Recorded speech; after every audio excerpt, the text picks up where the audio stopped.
What's up, everybody? Welcome back to Crypto for You. My name is Tony, and today I'm looking at Ethereum because look at this. It has been falling down just like everything else, crypto, stocks, altcoins, but it has reached a critical level. It has reached the target of this channel. What does this mean? Could we be done with the fall, or will we continue to fall down? I want to talk to you guys about all that in this video, so let's get straight into the charts. So, don't forget to leave a like down below, subscribe, and watch to the end because it's a very interesting video. Look at this. As you guys can see, Ethereum has already fell down, and that was 52% from this peak right over here. And that is a bit, that is a lot for Ethereum to dump down, 50%. We should technically be already starting to go up in reverse, but we are continuing to stay low, even though we started to go sideways in the smaller time frames. As you guys can see, we went all the way down to about 1,697 and started to go up, and for about a week now have just been bouncing around. But I'm not making this video talking about how we're going sideways. I'm making this video saying that we have hit a huge level. Look at this level that we hit. Well, remember this indicator I talked about, this huge bearish channel that we broke out. And I said that Ethereum and Bitcoin could fall down to their respective targets because they both had this channel. Now, Ethereum had a channel that, when calculated, can take us all the way down to 17,600, which is exactly where we stopped at very, very recently. This is a huge level, and this is the target, which is exactly why we stopped. The next level after this huge break would probably be the previous all-time high of Ethereum, which was 1,418. Then that would be another about 18% to fall down to the next support level. But anyway, do I think that Ethereum will stop at this level? It could. It has the potential, because if I go back on the daily time frame and I turn on the RSI and stochastic RSI, look how low they are. The RSI is at about 32. It used to be at 24, which means it was an incredible buy. Same thing for the stochastic RSI, it was all the way at 0. When these indicators are this low, it means that the market is oversold, which means that it will go up soon. If we go on the weekly time frame, we can see that the RSI is at 34 and the stochastic RSI is almost at 0, which means that this is a great buy. Not an incredible buy yet, but a great buy. This means that we could dump a little tiny bit more or maybe go sideways, and it could not be instant, but this does mean that the market is oversold, and that does mean that the market's oversold and we will be going up soon. The problem is that the RSI and stochastic RSI are not instant acting indicators. It takes a while for them to reverse, and it takes a while for the crypto or the stocks or whatever is using them to actually follow the RSI and stochastic RSI. It takes a while to reverse, but we also have some more things on the RSI and stochastic RSI.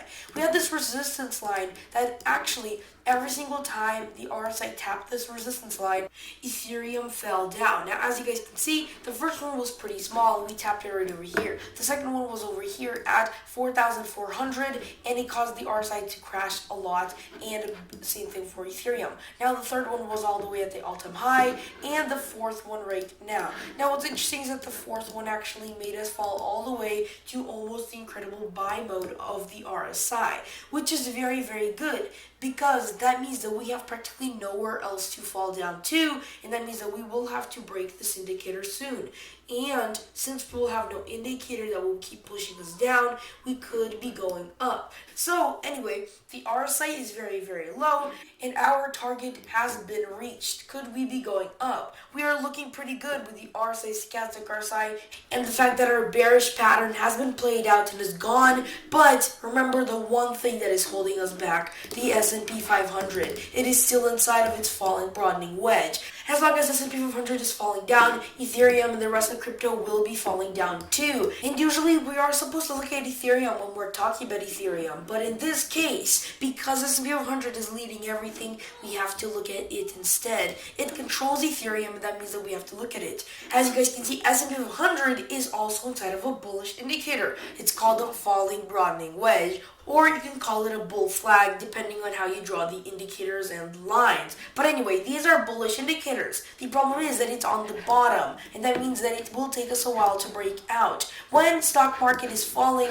Bitcoin and Ethereum also can correlate and start falling too. And usually they fall more since they're volatile. That is exactly what crypto did. It followed stocks and it fell even more, about 50 or 60%. But right now we are confirming support on the bottom of it, which means we could start going up. And when stocks start to go up, crypto and Bitcoin go up even farther and decouple, which means they can go even farther since they're volatile and people are willing to take their risk with the crypto, which is something they trust less than stocks. That is why it's important to look at stocks. And stocks right now, S&P 500 in particular, looks like it could be confirming support on this falling broadening wedge and rising to the top. If we manage to confirm support on this level, then we could rise up to the top of this falling broadening wedge, break above it, and try to confirm support. If we manage to break above this indicator and confirm the breakout, we could rise all the way to the $4,800 level of Ethereum, the all-time high of Ethereum, and maybe even break it to the upside because the target from us where we were right now to the top of the channel is all the way at $5,100. And that sounds very bullish.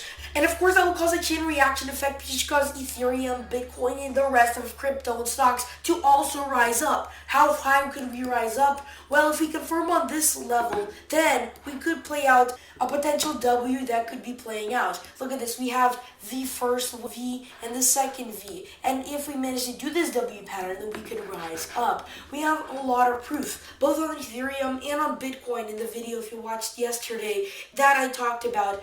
And it shows that we could be going up. And it all matters that S&P 500 now confirms support on this falling broadening wedge. If we break it, then we could be collapsing even farther down. And of course, guys, that is a possibility. We have to make sure we do not break this support level. But all we can do is wait. So with that being said, hope you guys enjoyed this video. If you did, leave a like down below. Subscribe if you haven't already. Don't forget to click that post notification bell. I'll see you guys next video. Bye!